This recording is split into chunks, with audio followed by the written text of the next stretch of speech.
Students, आज हम आप लोगों को पढ़ाने जा रहे हैं ग्रेट चार मीनार के बारे में। अरे गुड्डू, चार मीनार देश में किस लिए प्रसिद्ध है? जोर का कष्ट लगाकर धुआं छोड़ने के लिए। के लिए प्रसिद्ध है। बैठ जा टकले। और कौन इसका जवाब दे सकता है? तुम बताओ बेटे। हम क्या बताएं? आप नहीं जानते हैं क्या इसके बारे में? तुम्हें नहीं मालूम कि एक लेक्चरर क्लासरूम में सवाल पूछ रहा है?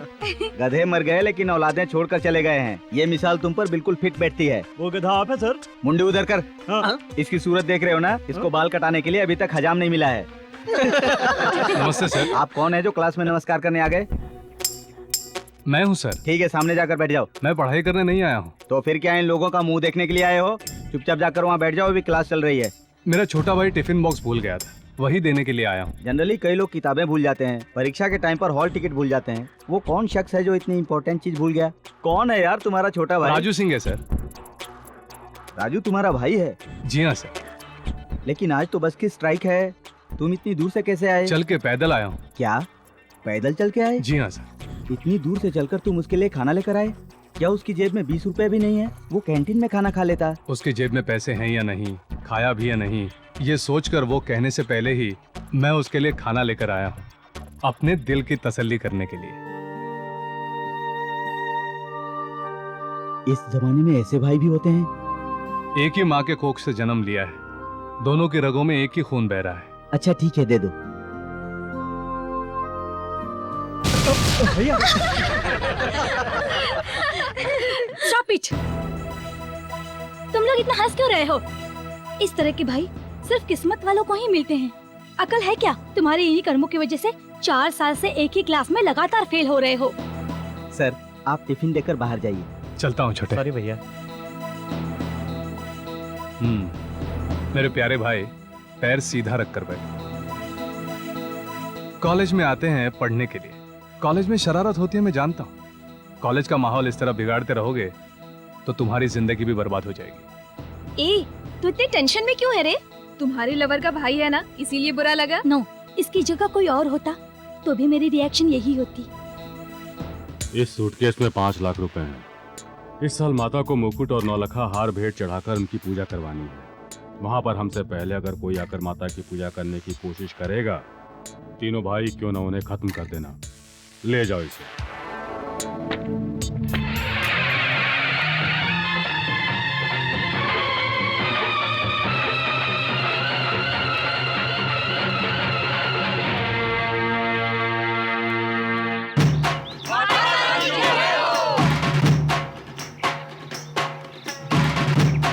इस साल माता रानी की पूजा सबसे पहले मैं करूंगा। अब ये मंदिर भी मेरा है और यहाँ का भगवान भी मेरा है। कागजात में दस्तखत करके तुमने मुझे सौंपा था, ये बात तुम भूल गए क्या? हवेली के साथ मंदिर भी इन्हें सौंप दिया क्या शिवराम बेटा? दिया है तो भी किसको माँ जी? हमारे घर की देवी कोई नहीं। पिछली बार तुमने रोक दिया था, लेकिन इस बार वही मुकुट चढ़ाकर मैं माता की सबसे पहले पूजा करूंगा। पारंपरिक पूजा करके हमारे वंशज आज तक माता को पूजते आए हैं, इसीलिए आज तक ये गांव सुखे है। मेहरबानी करके मुझे पूजा करने दीजिए। नामुमकिन।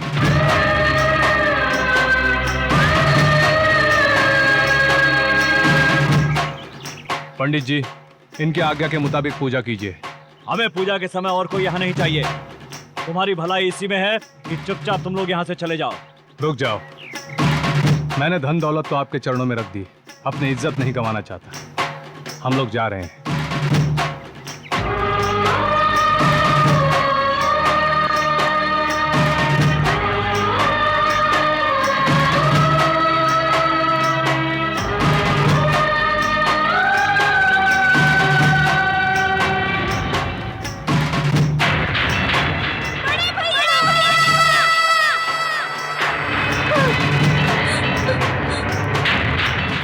आपने संपत्ति ही नहीं, ये मंदिर भी मेरे नाम किया है भैया।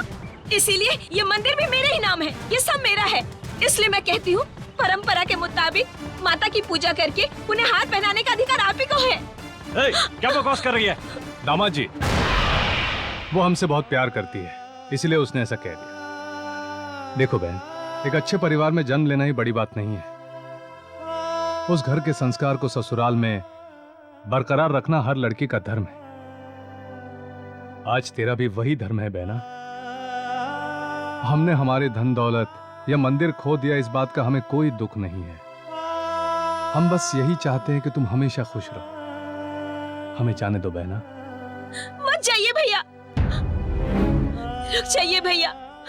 मेरे लिए आपने संपत्ति गवा दी, हवेली गवा दी, यहाँ तक कि अपना जीवन भी दांव पर लगा दिया। अब कुछ बचा है तो आपकी इज्जत भैया। मेरे जीते जी मैं उसे बर्बाद नहीं होने दूंगी।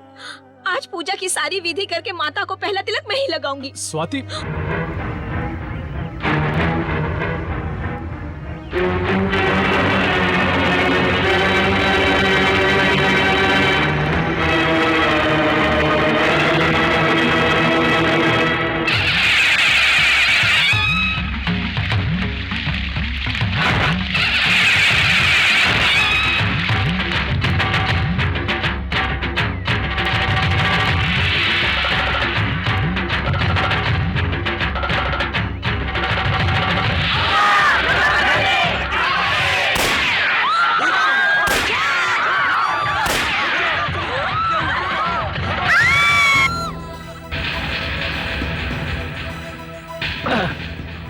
इस कुत्ते को मैंने ही टपकाया है। इसको सुपारी देकर तुम तीनों की जान लेने के लिए यहाँ बुलाया गया था। मुनीम होने के नाते जैसे सब हिसाब देखता हूँ, इसका भी हिसाब कर दिया। बेटा, तुम्हारे पिताजी ने कलम चलाना सिखाया, उन्होंने ही गन चलाना भी सिखाया। आज वही हुनर तुम्हारे काम आ गया। हमारे लिए आप? आज तुम्हारी समझ में आ गया ना मैं ये घोड़ा क्यों रखता था। देखा ना, आज वही काम आया। मैंने होश संभाला है तब से आपके पिताजी को फैसला करते देखा है। जीवन में पहली बार आज मुझे मौका मिला आपके खाए हुए नमक का हक अदा करने का। आपके पुरखों ने हमारे खानदान की हमेशा रक्षा की है, कभी भी हमें भूखे पेट नहीं सोने दिया, हमें भरपेट खाना दिया। इस जन्म में तो वो कर्ज नहीं चुका सकता। आज तुम्हारी रक्षा करके धन्य हो गया। तेरा नमक खाया है बेटा। श्रीकांत काका, सबकी आंखों से आंसू पोंछने वाले इंसान की आंखों में आज आंसू है। इसे बहने मत देना बेटा। मुझे लगा पिताजी हमें छोड़कर चले गए, पर यह बात सच नहीं है। वो आपके रूप में आज भी जिंदा है। बस बेटा, इस वफादार मुनीम के लिए इतना ही काफी है। बेटा, आज तक इस गांव में कभी पुलिस आई हो ऐसा मैंने कभी नहीं सुना है। मेरे कारण इस गांव में पुलिस आए ऐसा कभी नहीं हो सकता। मैं ही उनके पास जाता हूँ। चलता हूँ बेटा।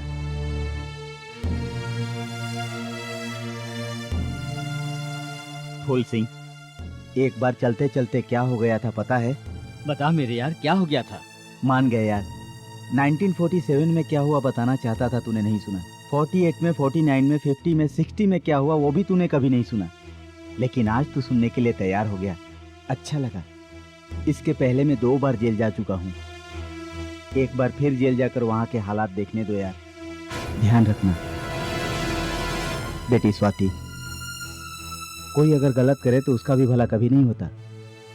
तुम्हें मेरा आशीर्वाद है। तुम सदा सुखी रहो।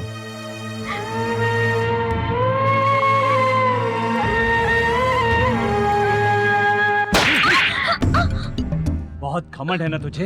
इतने लोगों के सामने हमारी बेइज्जती की, उस दिन भाइयों ने बेइज्जती की और आज तूने हमारी इज्जत उतारी। क्यों रे? मैं तुझसे बात कर रहा हूँ और तू अपने आप में लगी हुई है। रोज थप्पड़ खा खा कर अब तो मुझे आदत सी हो गई है। अब मैं तुझे तड़पा तड़पा कर मारूंगा। मारने वाले को किस तरह धूल चटानी है ये मैं भी जानती हूँ। क्यों जी, मुझे बेवकूफ समझते हो क्या? मेरे भाइयों का तो कोई भी दुश्मन नहीं है। उन्हें मरवाने का प्लान तुम्ही ने बनाया था ना, ये भी मैं जानती हूँ। ये बात अगर मैं उसी दिन सबके सामने बोल देती तो तुम इस वक्त जेल में होते। आज तुम यहाँ खड़े हो तो सिर्फ मेरी वजह से। मैं चुप हूँ तो सिर्फ अपने ससुराल और मायके वालों के खातिर। क्या कह रही है? मुझे भला उन्हें मरवाने की क्या जरूरत है? तुम अंदर जाओ बेटा। इसके खानदान वालों को मरवाने की साजिश मैं नहीं रची थी। तुम्हें अकल है कुछ? श्रीकांत काका को किसी तरह जमानत देकर छुड़ाने की कोशिश करो। यह पैसा वकील की फीस है। जी भैया। आइए माँ जी। जानकी कैसी है? जानकी की शादी के बारे में तुमसे बात करने आई हूँ। बहन जी, बेटी को हमारे घर भेजकर काशी जाने का इरादा है क्या? बेटी की शादी हो जाए तो समझ लो काशी हो आई। ओहो, भैया भी भाभी का इंतजार कर रहे हैं। कहीं तुम्हें भी तो शादी का इंतजार नहीं है? माँ जी, लड़की पैदा होने के बाद जब वो बड़ी हो जाती है तब उसकी शादी करा देने के बाद माँ बाप को कितनी खुशी होती है ये मैं बहुत अच्छी तरह से समझता हूँ। जानकी और राम बचपन से खेल कूद कर बड़े हुए हैं। अच्छा मुहूर्त देखकर शादी कर देते हैं। मुहूर्त निकालने से पहले एक बात कहना चाहूंगी बेटा। मेरे भैया ने मेरे पैदा होने से लेकर विदाई तक जो भी कुछ दिया है वो सारी चीजें मैं अपनी बेटी को देना चाहूंगी। हमारे बीच में खून का रिश्ता है, आप लेन देन की बात मत कीजिए। मेरे पास जो भी कुछ है तुम्हारा ही है। राम सिंह, तुम अपने बड़े भाई को समझाओ। इस घर में बड़े भाई की बात को काटने की हिम्मत किसी में नहीं माँ जी। जो भाई का फैसला है वही हमारा फैसला है। कोई बात नहीं, जैसी तुम लोगों की मर्जी। ये हुई ना कोई बात। देखिए बहन जी, शादी के दिन बढ़िया खाना बनवाइएगा। बहुत दिन से अच्छा खाना नहीं खाया। जानू, मंगलसूत्र बांधो ना तो कच्चा खा जाऊंगी। जल्दी से बांध दे भांजे, पेट में आग लगी है, नहीं तो भूख से मर जाऊंगा। बांध दूंगा, थोड़ा सब्र तो कीजिए मामा जी। मुहूर्त का समय बीतता जा रहा है मालिक।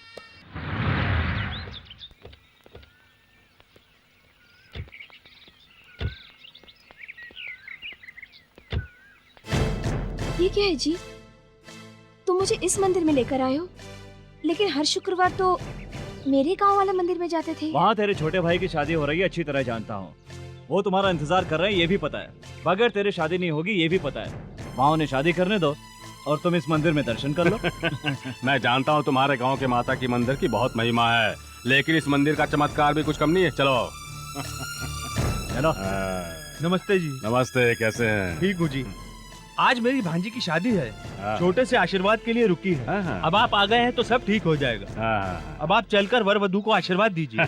आइए आइए, मैं आपका बहुत आभारी हूँ। आइए आइए। हाँ। ए, वो अक्षत की थाली इधर लेके आ। हाँ लीजिए मालिक। हटो रे। आइए आइए।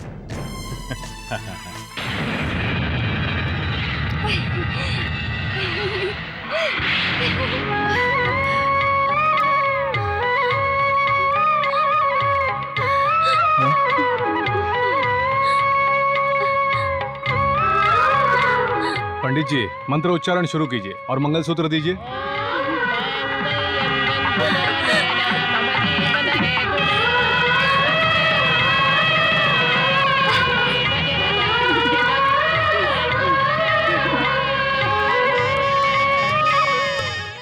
कौन सा महीना? 5वां। ये शादी दुर्गा माता के मंदिर में हो रही होगी, यही सोचकर आप लोग यहाँ चले आए। तुम्हारी चाल को पहले ही समझ गए थे, इसीलिए सारा इंतजाम यही किया। जिस स्कूल के तुम विद्यार्थी हो उसका प्रिंसिपल है हमारा शिवराम। देख लिया ना, चल। नमस्कार मालिक। हाँ। हमारी बिटिया है मालिक। नमस्ते मालिक। कैसी हो बेटा? ये लो नारायण। आपका ये एहसान हम नहीं चुका सकते मालिक। इसमें एहसान की क्या बात है, बस तुम्हारा एहसान चुकाया है मैंने। वैसे मुझे तुमसे एक मदद चाहिए। हाँ। कैसा मदद मालिक? नहीं नहीं नहीं, नहीं। तुम्हारी बेटी से मदद चाहिए। एक बात बताओ बेटा, तुम और राम राजू की पत्नी जानकी अच्छी सहेलियां हो ना? हाँ मालिक। उस खानदान को आपस में लड़वा दो। वैसे मुझे कुछ कहने की जरूरत नहीं है, तुम अपने तरीके से ये करो तो अच्छा होगा। बस शिवराम के परिवार को तुम टुकड़ों में बांट दो। पहले मंदिर में मेरी बेइज्जती की और आज दोबारा शादी में बेइज्जती की उसने। ये तो क्या कह रही है? तू जब से पैदा हुई है तूने कोई काम नहीं किया। वो तुझे शादी में बहुत कुछ देना चाहती थी, लेकिन उन्होंने कुछ भी लेने से इनकार कर दिया। जब तक तेरे जेठ जेठानी का राज इस घर में है, तब तक तू इस घर की बहू नहीं, एक नौकरानी की तरह रहेगी। मौका देखकर तू अपने पति को मुट्ठी में कर ले, तभी सब लोग तेरे आगे झुकेंगे, वरना तू जीवन भर पछताएगी। मैं जो तुझसे कह रही हूँ हमेशा याद रखना, वरना तेरी जिंदगी बर्बाद हो जाएगी।